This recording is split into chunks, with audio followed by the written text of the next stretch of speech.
Basi nyoka alikuwa mwerevu kuliko wanyama wote wa mwitu aliowafanya Bwana Mungu.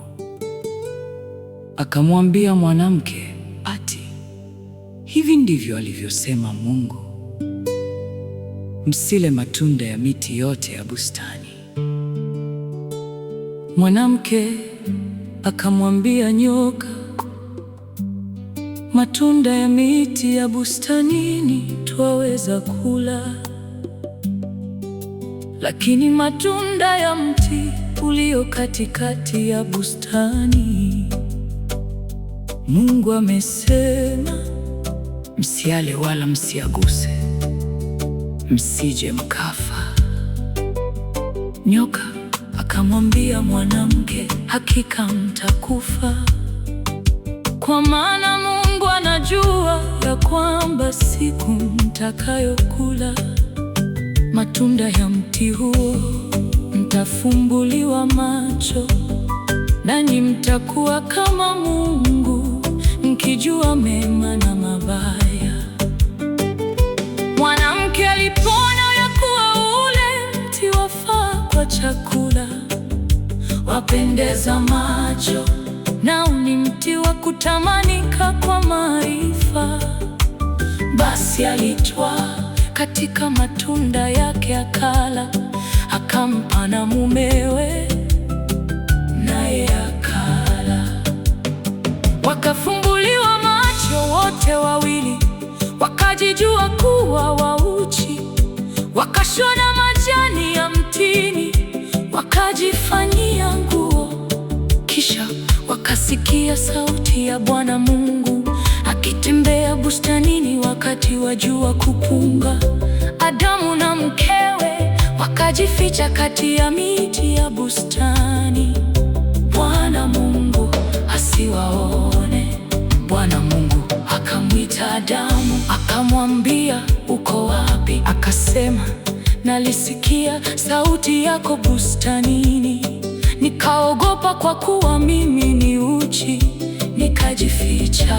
Akasema, ni nani aliyekuambia ya kuwa uchi? Je, umekula wewe matunda ya mti niliyokuagiza usiale? Adamu akasema, huyo mwanamke uliyenipa awe pamoja nami ndiye aliyenipa matunda ya mti huo, nikala. Bwana Mungu akamwambia mwanamke, nini hili ulilolifanya? Mwanamke akasema, nyoka alinidanganya nikala. Bwana Mungu akamwambia nyoka, kwa sababu umeyafanya hayo, umelaniwa wewe kuliko wanyama wote na kuliko hayawani wote walioko mwituni. Kwa tumbo utakwenda na mavumbi utakula siku zote za maisha yako, nami nitaweka wadui kati yako na huyo mwanamke, na kati ya uzao wako na uzao wake. Huu utakuponda kichwa na wewe utamponda kisigino. Akamwambia mwanamke, hakika nitakuzidishia uchungu wako, na kuzaa kwako kwa uchungu utazaa watoto, na tamaa yako itakuwa kwa mumeo, naye atakutawala. Akamwambia Adamu, kwa kuwa umeisikiliza sauti ya mke wako, ukala matunda ya mti ambao nalikuagiza nikisema usiale, ardhi imelaniwa kwa ajili yako, kwa uchungu utakula mazao yake siku zote za maisha yako.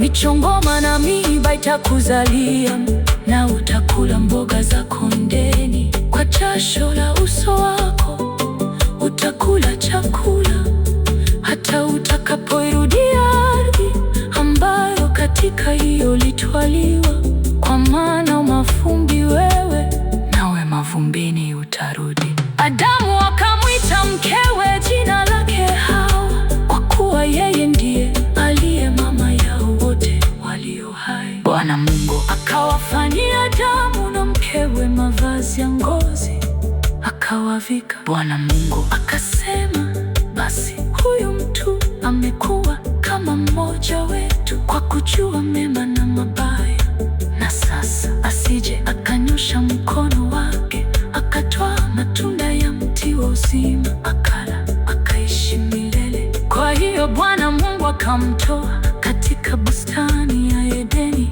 ailime ardhi ambayo katika hiyo alitwaliwa. Basi akamfukuza huyo mtu, akaweka makerubi upande wa mashariki wa bustani ya Edeni, na panga wa moto uliogeuka huko na huko kuilinda njia ya mti wa uzima.